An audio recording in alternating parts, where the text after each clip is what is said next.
নতুন যারা ব্যবসা শুরু করবেন এবং যারা পুরাতন অলরেডি ব্যবসা করতেছেন সকলের উদ্দেশ্যে আমি বলতে চাই যে দেখুন, আপনারা যারা পণ্য বিক্রি হলেই মুনাফা হিসাব করে ফেলেন, আপনাদের এই হিসাবটা কিন্তু কখনোই টিকবে না। আমি বিষয়টা একটু সুন্দরভাবে উদাহরণ দিয়ে বোঝানোর চেষ্টা করি, তাহলে আপনারা সুন্দরভাবে বুঝতে পারবেন। ধরেন আপনি 200 পিস তরমুজ নিয়ে আসছেন বিক্রি করার জন্য। এখন আপনি আজকে ধরেন 100 পিস তরমুজ বিক্রি করছেন। এখন এই 100 পিস তরমুজ থেকে আপনি ধরেন 80 পিস তরমুজ আপনি নগদ টাকায় বিক্রি করছেন এবং 20 পিস তরমুজ আপনি বাকিতে বিক্রি করলেন। এখন এই যে আপনি টোটাল যে 100 পিস তরমুজ যে আপনি বিক্রি করে ফেললেন, এখানে আপনার ধরেন 50 টাকা প্রতি পিসে লাভ হয়েছে। এখন 100 পিস তরমুজে ফর এক্সাম্পল ধরেন আপনার 5,000 টাকা লাভ হলো, তাই না? এখন এই যে 5,000 টাকা আপনি একদিনের লাভ ধরে আপনি আজকে খুশিতে একদম গদগদ। আজকে আপনি 2 কেজি গুস্ত নিয়ে আসছেন, আপনি দেখা হলো যে বিরিয়ানি খেলেন, অথবা আপনি ভালো একটি বিলাসিতা করলেন, ভালো একটি কাপড় চোপড় ক্রয় করে ফেললেন। কেন? কারণ আপনার মধ্যে অনেক খুশি, আপনার 5,000 টাকা লাভ হয়ে গেছে, তাই না? এখন পরশু দিন অথবা 2 দিন অথবা 3 দিন পর গিয়ে আপনি যখন দেখলেন যে আপনি 100 পিস তরমুজে 5,000 টাকা মুনাফা হিসাব করেছিলেন, বাট ওই যে বাকি 20 পিস তরমুজ যে আপনার মানে বাকিতে চলে গেল, ওই 20 পিস তরমুজের টাকা আপনি উঠাতে পারতেছেন না। এখন 20 পিস তরমুজের দাম কত? দেখা হলো যে ওই 5,000 টাকাই অথবা 3,000 টাকা, তাই না? তাহলে তখন যখন আপনি টাকাটা উঠাতে পারবেন না, তখন দেখা হলো যে আপনার কাছে মনে হবে যে আমি তো 5,000 টাকা মুনাফা ধরেছিলাম, আমার তো এখন 5,000 টাকা মুনাফা হলো না, আমার তো 3,000 টাকার তরমুজ তো মানুষ মেরেই দিল, অথবা বাকি নিয়ে আর টাকা দিলই না, এরকম মনে হবে, তাই না? তাহলে এই যে আপনি বিলাসিতা করে ফেললেন, এটা কিন্তু আপনার ভুল ছিল। কারণ আপনি 100 পিস তরমুজ নগদ টাকায় বিক্রি করে পুঁজি এবং মুনাফা কিন্তু একসাথে নিতে পারেননি। তার আগেই কিন্তু আপনি বিলাসিতা করে ফেলছেন অন্যের হাতে পুঁজি এবং লাভ রেখে। আবার বিষয়টা এরকম হতে পারে যে আপনি 100 পিস তরমুজ বিক্রি করে আজকে আপনার 5,000 টাকা মুনাফা হয়ে গেছে।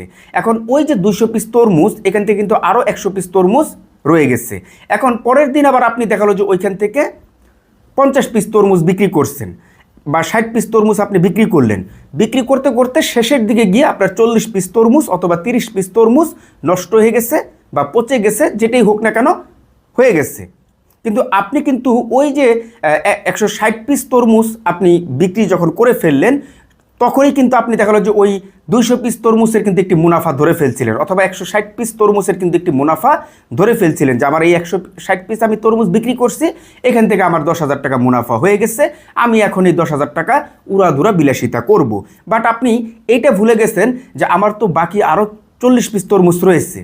এই 40 পিস তরমুজ যদি আমি বিগত 2 দিনে অথবা 1 দিনে বা 3 দিনে বিক্রি করে যদি শেষ করতে না পারি, অথবা যদি এই 40 পিস তরমুজ যদি আমার নষ্ট হয়ে যায়, তাহলে যেই 10,000 টাকা আমার লাভ হলো, আমি যে খুশিতে গদগদ হয়ে গেলাম, আমি হিসাব করে একদম বিলাসিতা করে ফেললাম, পরশু দিন যখন আমি গিয়ে দেখবো যে আমার 40 পিস তরমুজ একদম নষ্ট হয়ে গেল বা সেখান থেকে আমার লস হয়ে গেল। এখন 40 পিস তরমুজে কত টাকা লস হলো?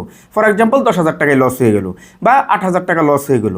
তাহলে আপনি যে 160 পিস তরমুজ বিক্রি করে যে 10,000 টাকা মুনাফা করেছিলেন, সেটা কি এখন টিকলো না? ওই 40 পিস কিন্তু খেয়ে দিল। আপনি তো অন্যদিকে 10,000 টাকা ভেঙে বসে আছেন। তখন দেখা গেল যে আপনার ওই যে আপনার মূল পুঁজিটা, সেইখান থেকে আপনার 10,000 টাকা বিলাসিতায় চলে যাবে, অর্থাৎ আপনি লাভ থেকে বিলাসিতা করতে পারলেন না। অতএব যারা ব্যবসা শুরু করবেন বা ব্যবসা অলরেডি করতেছেন, কখনোই মুনাফার দিক থেকে অগ্রিম হিসাব করবেন না। পণ্য বিক্রি করবেন, পণ্যের পুঁজি এবং মুনাফা দুটো একসাথে উঠিয়ে নিয়ে আসবেন, তারপরে আপনি মুনাফা হিসাব করবেন, তারপরে আপনি দাবি করবেন যে আমার 10,000 টাকা মুনাফা হয়েছে, 5 টাকা মুনাফা হয়েছে, এখন আমি 2 কেজি গুস্ত নিয়ে আসবো, 2 কেজি চাউলের পোলাও রান্না করব, এখন আমি দামি একটি শার্ট ক্রয় করব, দামি একটি ফোন ক্রয় করব।